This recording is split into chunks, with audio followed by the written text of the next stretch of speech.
ఉన్న బంగారాన్ని విడిపించి ఆ రోజు ఆన్లైన్ రేటుకే మేము కొంటాం. Sharma gold company. నమస్కారం, సుమన్ టీవీకి స్వాగతం. ద్వాదశ రాశుల వారికి ఈ మే మాసం అంతా ఏ రకంగా ఉండబోతుంది, నవగ్రహాల స్థితిగతులు ఎలా ఉన్నాయి, ఎటువంటి ఫలితాన్ని అందిస్తున్నాయి అనే విషయాన్ని తెలియజేసేందుకు మనతో పాటు ఉన్నారు జ్యోతిష్య రత్న, జ్యోతిష్య చక్ర వైభవ నిపుణ డాక్టర్ రాళ్లపల్లి రవికుమార్ గారు మనతో పాటు ఉన్నారు. గురుగారు నమస్కారం అండి. నమస్కారం. గురుగారు, ద్వాదశ రాశుల వారికి ఏ రకంగా ఉండబోతుంది మే మాసం అంతా అనే విషయాన్ని తెలుసుకునే ముందు నవగ్రహాల స్థితిగతులు ఏ రకంగా ఉన్నాయి వాళ్ళ మొత్తం అంతా కూడా. రవి గ్రహం వచ్చేసి మనకి వృషభ రాశిలో ఉన్నారు. అలాగే కుజుడు వచ్చి మనకి మీన రాశిలో ఉన్నారు. అలాగే రాహు వచ్చేసి మనకి అదే మీన రాశిలో ఉన్నారు. అలాగే గురువు వచ్చి మనకి 1 మే నుంచి గురువు మారుతున్నాడు కాబట్టి గురువు మనకి వృషభ రాశిలో ఉన్నారు. అలాగే శని స్వస్థానమైన కుంభరాశిలో ఉన్నారు. అలాగే శుక్రుడు వచ్చేసి మనకి మేషరాశిలో ఉన్నారు. కొన్ని రోజులు మే 15 తారీఖు తర్వాత నుంచి మటుకు వృషభ రాశిలోకి వస్తాడు. అలాగే ఆఖరిగా వచ్చి బుధుడు వచ్చేసి మటుకు మనకి వృషభ రాశిలోకి వస్తాడు. ఇప్పుడు మనకి నర్మదా నది పుష్కరాలు కూడా స్టార్ట్ అండి 1 మే నుంచి. మనం ఎప్పుడైనా సరే ఒక రాశి నుంచి ఇంకో రాశికి గురువు మారినప్పుడు ఎలా చూసుకోవాలంటే, పుష్కరాలు ఎప్పుడైతే ఆరంభం అవుతాయో ఆ రోజు నుంచే మనకి గురువు ఒక రాశి నుంచి ఇంకో రాశిలోకి మారుతున్నట్టు అన్నమాట. బట్ 1 మే నుంచి మటుకు మనకి వృషభ రాశిలోకి గురువు ప్రవేశించాడు. ఈ సంవత్సర కాలం అంతా కూడా మనకి కేవలం ఒక సంవత్సర కాలం ఉంటాడు. సంవత్సర కాలం ఉంది.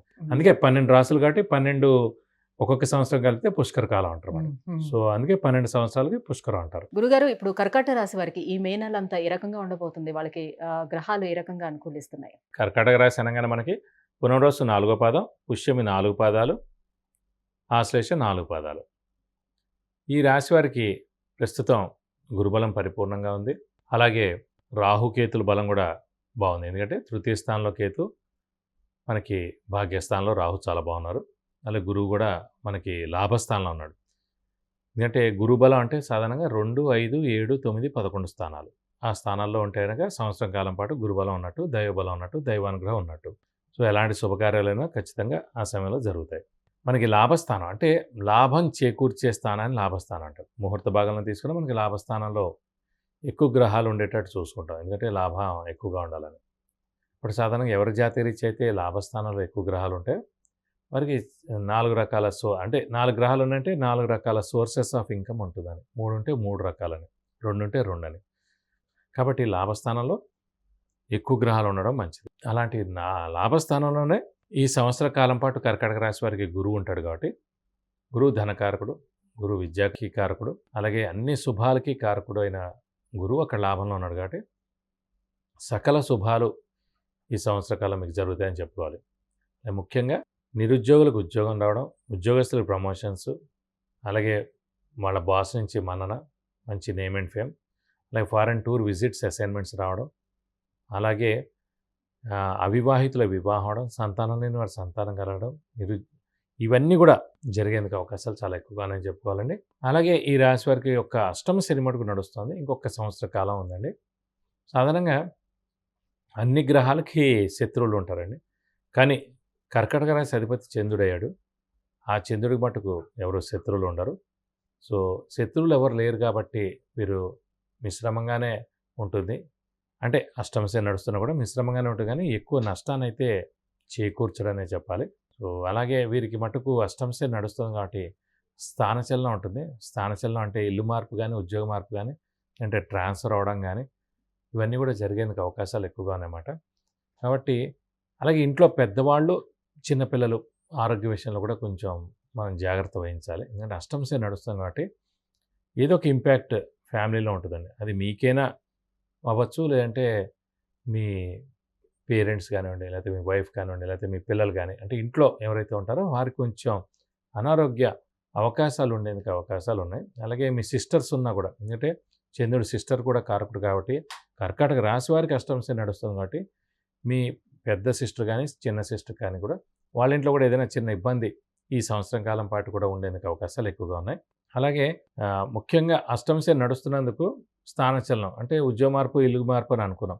సాధారణంగా మీరు అయ్యో మళ్ళీ ఉద్యోగం మారాలంటే అయ్యో చాలా కష్టం, ఒక చోట ఆల్రెడీ పనిచేస్తున్నాం కదా మళ్ళీ ఎందుకు మారడానికి అనుకోవచ్చు. కానీ గ్రహాలతో పాటు మనం కూడా సంచరిస్తే కనుక మనకు మంచి చేకూరుతుంది. అలా అని చెప్పి మనం ఆపుకుంటే కనుక కష్టకాలంలో మనం వేరే ఊరికి ట్రాన్స్ఫర్ అవ్వడం కానీ, వేరే జాబ్కి మారాల్సి రావడం కానీ ఇవన్నీ కూడా జరుగుతాయి. కాబట్టి మనకు అనుకోకుండా అవకాశం వస్తే మటు ఖచ్చితంగా ఉద్యోగం మారితే కనుక మీకు చాలా బాగుంటుందని చెప్పుకోవాలి. అలాగే ఆరోగ్య విషయంలో కూడా చెప్పాకండి కొంచెం మిశ్రమంగా ఉందని చెప్పుకోవాలి. అలాగే ఖర్చులు కూడా విపరీతంగా ఉంటాయని చెప్పుకోవాలి. ఒకటేంటే అదృష్టకారకుడు, యోగకారకుడు, లక్ ఫేవర్ చేసే గ్రహమైన కుజుడు మటుకు భాగ్యస్థానంలో బాగున్నాడు. కాబట్టి అదృష్టం అనేది కూడా బాగానే ఉందని చెప్పుకోవాలి. కొంచెం హార్డ్ వర్క్ చేయండి, కొంచెం అలాగే స్మార్ట్ వర్క్ కూడా చేస్తే మీకు అన్ని విధాలా బాగుంటుందని చెప్పుకోవచ్చు. అలాగే లాభస్థానంలో గురువు ఉన్నందుకు ఖచ్చితంగా వెహికల్ కొనేందుకు అవకాశాలు ఎక్కువ ఉన్నాయి. అలాగే బంగారం కూడా కొనేందుకు అవకాశం ఎక్కువగా ఉంది. అలాగే ఇంట్లో కొత్త వస్తువు కొనేందుకు మటుకు అవకాశాలు చాలా ఉన్నాయని చెప్పుకోవాలి. అలాగే కర్కాటక రాశి వారికి అధిపతే చంద్రుడు కాబట్టి, చంద్రుడు మాతృకారకురాలు కాబట్టి, తల్లి కారకుడు కాబట్టి, అలాగే తల్లి యొక్క బ్లెస్సింగ్స్ పరిపూర్ణంగా ఉంటాయి. అలాగే తల్లికి కూడా ఏ ఇబ్బంది సాధారణంగా ఉండదండి. అలాగే జనాల సహాయ సహకారాలు కూడా మీకు పరిపూర్ణంగా ఉంటాయని చెప్పుకోవాలి. అలాగే ప్రస్తుతం అష్టమ శని నడుస్తున్నందుకు షూరిటీస్ పెట్టకండి, మధ్యవర్తిత్వం వహించకండి.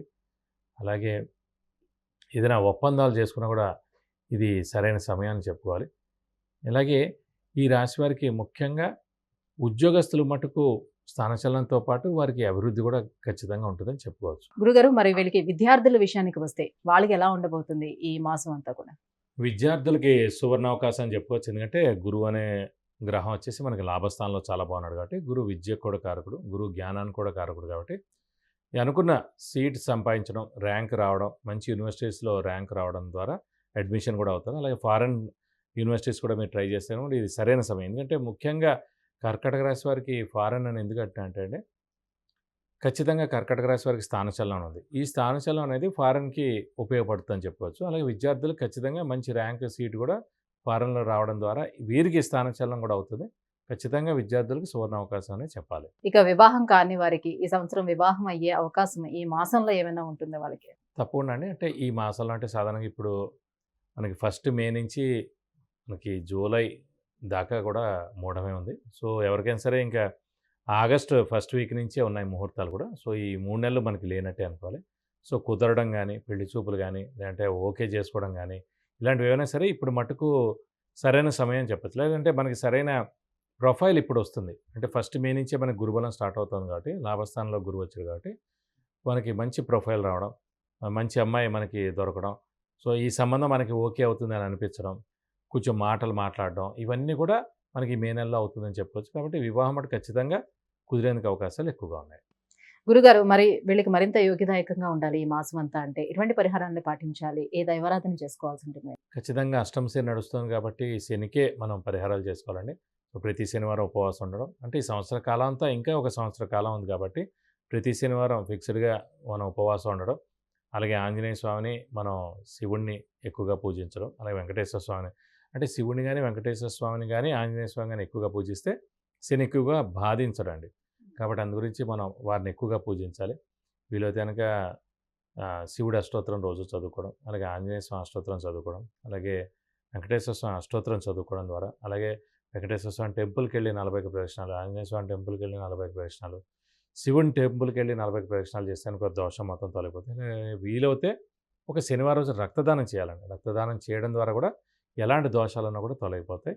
కాబట్టి ఈ పరిహారాలు పాటిస్తే మీకు అన్ని విధాలు అంటే అవతల వ్యక్తులను కొంచెం ఎక్కువ సంతోష పెట్టేటట్టుగా ఉండాలి, వాళ్ళ ఆశీర్వాదం మనకు దక్కేటట్టు ఉండాలి. ఖచ్చితంగా ఈ పరిహారాలు పాటిస్తే సరిపోతుంది. గురుగారు, కర్కాటక రాశి వారికి మాసం అంతా ఏ రకంగా ఉండబోతుంది, ఎటువంటి పరిహారాలు పాటించాలనే విషయాన్ని తెలియజేసినందుకు ధన్యవాదాలు. నమస్కారం. విద్య, ఉద్యోగం, వాహనం, వ్యాపారం, వివాహం, ఆరోగ్యం, ఆర్థికం, గృహం వీటన్నిటికీ సంబంధించిన విషయాలను తెలుసుకోవాలంటే కింద స్క్రోల్ అవుతున్న నెంబర్కి వాట్సాప్ మెసేజ్ చేసి గురువు గారి అపాయింట్మెంట్ను పొందవచ్చు. సుమన్ టీవీలో మీ పర్సనల్ అండ్ బిజినెస్ ప్రమోషన్స్ కోసం కింది నెంబర్కి కాంటాక్ట్ చేయండి.